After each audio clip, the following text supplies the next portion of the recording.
Dear friends, today the Collections of English Stories channel continues to introduce you to Pride and Prejudice written by Jane Austen. Please continue to support Collections of English Stories channel by clicking the subscribe button. Invite you to listen.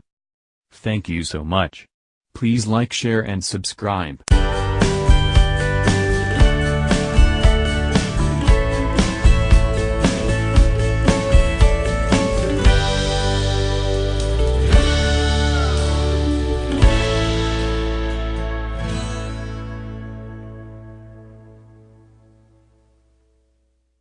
Chapter 8.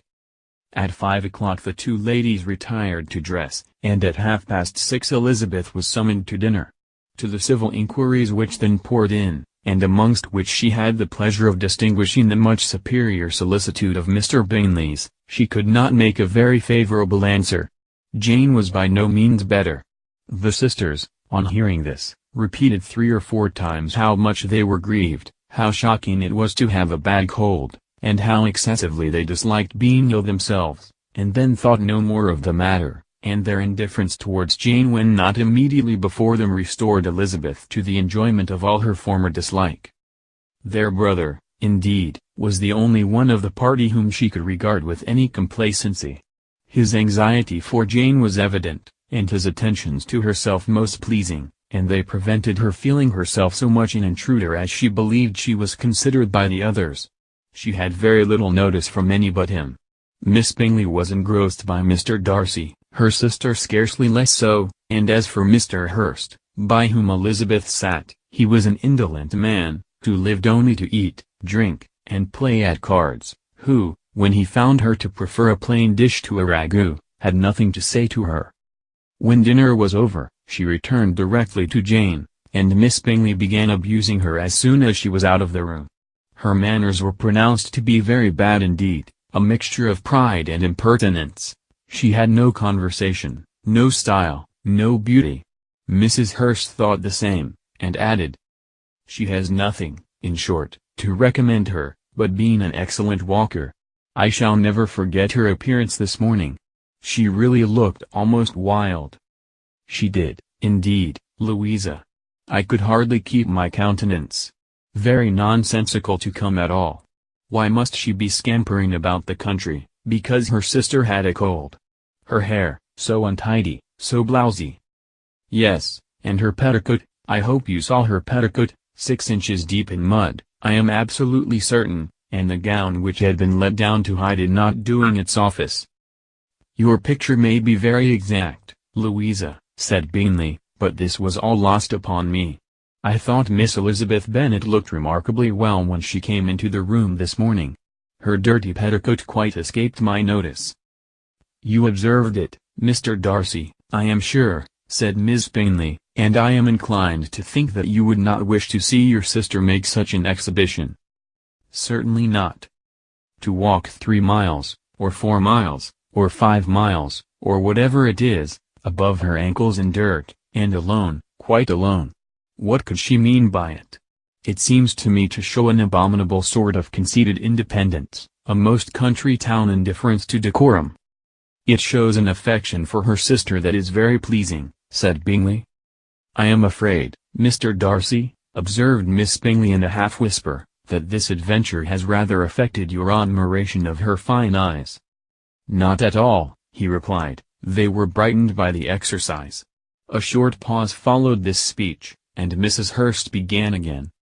"I have an excessive regard for Miss Jane Bennet, she is really a very sweet girl, and I wish with all my heart she were well settled. But with such a father and mother, and such low connections, I am afraid there is no chance of it. I think I have heard you say that their uncle is an attorney in Meryton." "Yes, and they have another, who lives somewhere near Cheapside." "That is capital," added her sister, and they both laughed heartily. "If they had uncles enough to fill all Cheapside," cried Bingley, "it would not make them one jot less agreeable." "But it must very materially lessen their chance of marrying men of any consideration in the world," replied Darcy. To this speech Bingley made no answer, but his sisters gave it their hearty assent, and indulged their mirth for some time at the expense of their dear friend's vulgar relations. With a renewal of tenderness, however, they returned to her room on leaving the dining parlor, and sat with her till summoned to coffee. She was still very poorly, and Elizabeth would not quit her at all, till late in the evening, when she had the comfort of seeing her sleep, and when it seemed to her rather right than pleasant that she should go downstairs herself. On entering the drawing-room she found the whole party at loo, and was immediately invited to join them, but suspecting them to be playing high she declined it, and making her sister the excuse, said she would amuse herself for the short time she could stay below, with a book. Mr. Hurst looked at her with astonishment. "Do you prefer reading to cards?" said he. "That is rather singular." "Miss Eliza Bennet," said Miss Bingley, "despises cards. She is a great reader, and has no pleasure in anything else." "I deserve neither such praise nor such censure," cried Elizabeth. "I am not a great reader, and I have pleasure in many things." "In nursing your sister I am sure you have pleasure," said Bingley, "and I hope it will be soon increased by seeing her quite well." Elizabeth thanked him from her heart, and then walked towards the table where a few books were lying. He immediately offered to fetch her others, all that his library afforded.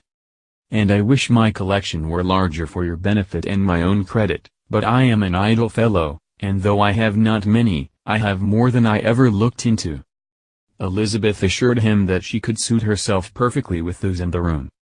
"I am astonished," said Miss Bingley, "that my father should have left so small a collection of books. What a delightful library you have at Pemberley, Mr. Darcy." "It ought to be good," he replied. "It has been the work of many generations." "And then you have added so much to it yourself, you are always buying books. I cannot comprehend the neglect of a family library in such days as these." "Neglect? I am sure you neglect nothing that can add to the beauties of that noble place. Charles, when you build your house, I wish it may be half as delightful as Pemberley. I wish it may. But I would really advise you to make your purchase in that neighborhood, and take Pemberley for a kind of model. There is not a finer county in England than Derbyshire. With all my heart, I will buy Pemberley itself if Darcy will sell it. I am talking of possibilities, Charles. Upon my word, Caroline, I should think it more possible to get Pemberley by purchase than by imitation." Elizabeth was so much caught with what passed, as to leave her very little attention for her book, and soon laying it wholly aside, she drew near the card table, and stationed herself between Mr. Bingley and his eldest sister, to observe the game. "Is Miss Darcy much grown since the spring?" said Miss Bingley. "Will she be as tall as I am?" "I think she will. She is now about Miss Elizabeth Bennet's height, or rather taller. How I long to see her again!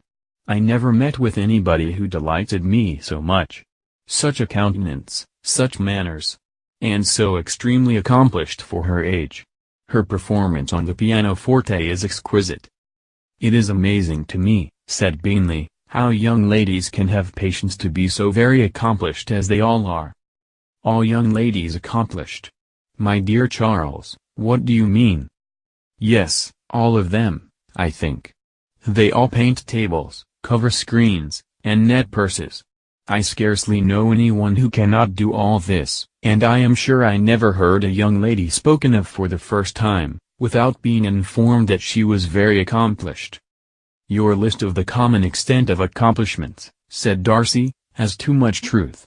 The word is applied to many a woman who deserves it no otherwise than by netting a purse or covering a screen.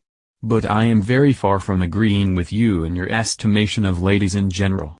I cannot boast of knowing more than half a dozen, in the whole range of my acquaintance, that are really accomplished." "Nor I am sure," said Miss Bingley. "Then," observed Elizabeth, "you must comprehend a great deal in your idea of an accomplished woman."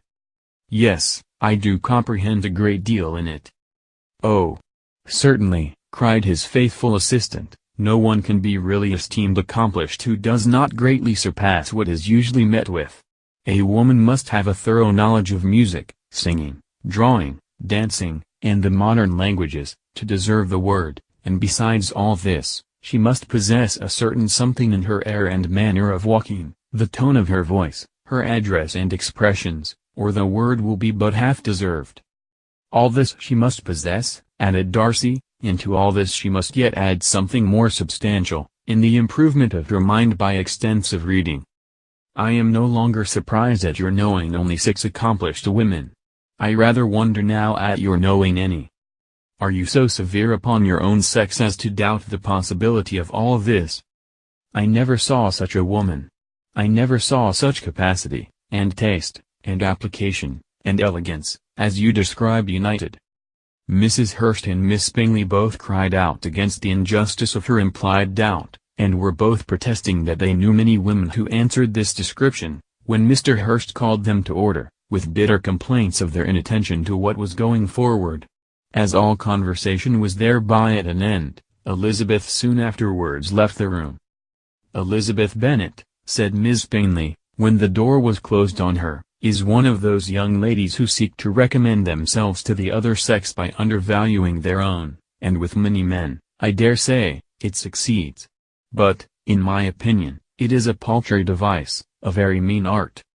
"Undoubtedly," replied Darcy, to whom this remark was chiefly addressed, "there is a meanness in all the arts which ladies sometimes condescend to employ for captivation. Whatever bears affinity to cunning is despicable."